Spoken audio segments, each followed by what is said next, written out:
আসসালামু আলাইকুম। আপনাদের সবাইকে নয়া স্বাধীন বাংলাদেশের শুভেচ্ছা। দীর্ঘ কিছুদিন কোটা আন্দোলন চালার পর সেই আন্দোলনটা সরকার পতন আন্দোলনের রূপ নিল এবং পুরো বাংলাদেশের জনগণ এই আন্দোলনে যুক্ত হয়ে দীর্ঘ 16 বছরের সরাসরি শেখ হাসিনার ক্ষমতা পতন ঘটালো। এটা এক নয়া ইতিহাসের সৃষ্টি করেছে। বাঙালি জাতির জীবনে একটি নতুন অধ্যায়ের সৃষ্টি হতে চলেছে। আমরা এর পূর্ববর্তী সময়ে 3বার কিন্তু স্বাধীনতা অর্জন করেছিলাম। 1947 সালে ইংরেজদের কাছ থেকে স্বাধীনতা পেয়েছিলাম। আমরা যখন ছিলাম পূর্ব পাকিস্তান এবং পশ্চিম পাকিস্তান, দুটি পাকিস্তান এক ছিল, কিন্তু আমরা সেই স্বাধীনতাকে রক্ষা করতে পারিনি। বিভিন্ন বৈষম্যের কারণে, বিভিন্ন কারণে আমরা 1971 সালে আবার আমাদের নয়া স্বাধীনতা অর্জন করলি 16ই ডিসেম্বর। 1971 সালের পরে আমরা স্বাধীন হই ঠিকই, কিন্তু স্বাধীনতাকে আমরা হারিয়ে ফেলি 1990 সালে ষোলো স্যার এরশাদের পতনের মাধ্যমে আমরা আবারও নতুনভাবে স্বাধীন হই। কিন্তু দুঃখের বিষয় হলো সত্য, আমরা আবারও আমাদের নিজেদের স্বাধীনতাকে হারিয়ে ফেলি। আবার 34 বছর পরে এসে 2024 সালে 5ই আগস্ট 16 বছর একচ্ছত্র ক্ষমতা কায়েমকারী সরাসরি শেখ হাসিনাকে হটিয়ে বাঙালি আবারও তাদের স্বাধীনতা পুনঃপ্রতিষ্ঠিত করে। এই স্বাধীনতা বাঙালি জাতির জীবনে এক নতুন অধ্যায় সৃষ্টি করেছে। কিন্তু আমি যে জিনিসটাকে ফোকাস করতে চাই সেটা হলো, আমরা বারবার স্বাধীনতা অর্জন করি, বারবার স্বাধীনতা হারাই, বারবার স্বাধীনতা অর্জন করি, বারবার স্বাধীনতা হারাই। কেন? কারণ আমরা স্বাধীনতা রক্ষা করতে জানি না। স্বাধীনতা রক্ষা করতে হয়।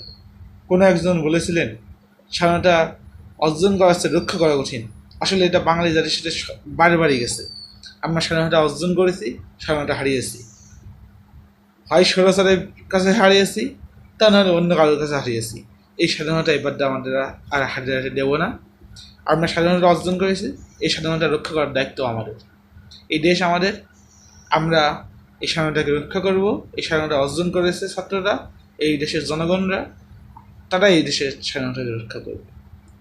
এই দেশের স্বাধীনতা রক্ষা করার দায়িত্ব সবার। এই দেশ আমাদের, স্বাধীনতা রক্ষকও আমরা। ইনশাল্লাহ আমরা এই স্বাধীনতাকে আর হারাতে দেবো না। আমরা এই স্বাধীনতাকে আর হারাতে দেবো না। আল্লাহর কাছে শুকরিয়া আদায় করি, আল্লাহ আমাদেরকে আবারও স্বাধীন হওয়ার তৌফিক দান করেছেন। আমি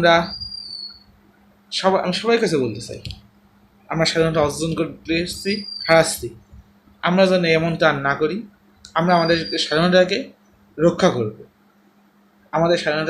করব, এবং যারা এইবারে শহীদের শাহাদাতে মৃত্যু লাভ করেছে এই গণজাগরণে, এই সংগ্রামে, কোটা বিরোধী আন্দোলনে, প্রত্যেক শহীদকে অবশ্যই বীর হিসেবে স্বীকৃতি দেওয়া হয়েছে। আমরা শুনেছি ইতিমধ্যে। তাদেরকে অবশ্যই রাষ্ট্রীয়ভাবে দেখাভাল করতে হবে, কেননা তারা রাষ্ট্রের জন্য প্রাণ দিয়েছে। তারা সরকারের বিরুদ্ধে প্রাণ দেয়নি, তারা দিয়েছে স্বৈরাচারের বিরুদ্ধে প্রাণ। যারা পঙ্গু হয়েছে তাদেরকে অবশ্যই পুনর্বাসন করতে হবে। তাদের দায়িত্ব রাষ্ট্রের, অনেকে হাত নেই, অনেকে পা নেই, তাদের সম্পূর্ণ দায়িত্ব তাদের রাষ্ট্রের এই বিষয়গুলো অবশ্যই খেয়াল রাখতে হবে।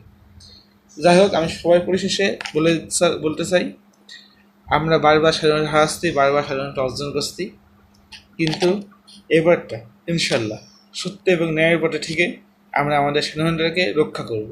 ন্যায় বিচার প্রতিষ্ঠার মাধ্যমে আমরা আমাদের স্বাধীনতাকে রক্ষা করতে পারি। ইনশাআল্লাহ তাআলা আমরা আমাদের স্বাধীনতাকে রক্ষা করব। সবাই ভালো থাকবেন। আল্লাহু আকবার।